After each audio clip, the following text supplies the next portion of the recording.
Hello guys, nagbabalik ulit ako. At eto na nga, inumpisahan ko na ang project. Ayan, nagsusukat na ako kung paano ko ilalagay yung WPC. Sinukat ko lang sa eksaktong sukat. At puputulin ko yan gamit lang yung cutter. Ganyan lang ang ginagawa ko dito pag ako'y nagkakabit ng ganyan. Bihira lang kasi ako nagkakabit ng ganyan. Tsaka tinetesting ko lang. Ayan. Kung kinakater ko lang yan, tapos pinuputol ko na. Ayan na. Dali lang naman. Ito ay kakabit ko siya. At ganito pa yan ng ang pandikit, tsaka konting screw. May clip kin kaso konti lang nilalagay mong clip. Kahoy naman kasi yan, kaya matibay din naman din pandikit. Na yan, tingnan mo naman.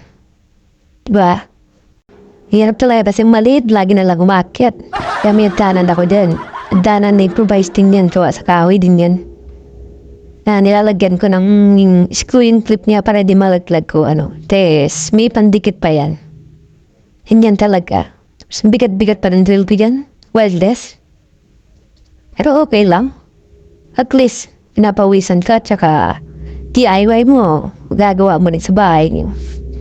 Ganyan ang ginagawa ko kung wala akong ginagawa. Papabili ng materials, tapos wala gagawa. Ito naman ang pandikit niya. Lalagyan ko ng ganyan, tapos didikit ko. Lalagyan ko din ng screw dun sa taas ng clip. Tapos yung kornisa, kakabit ko para hindi maada ng ganyan lang ito na yung tapos ni siya. Kailangan mo pa pinturahan yung mga kornisa diyan para maganda.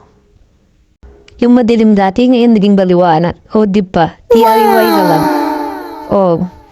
See you next times guys. Like and share.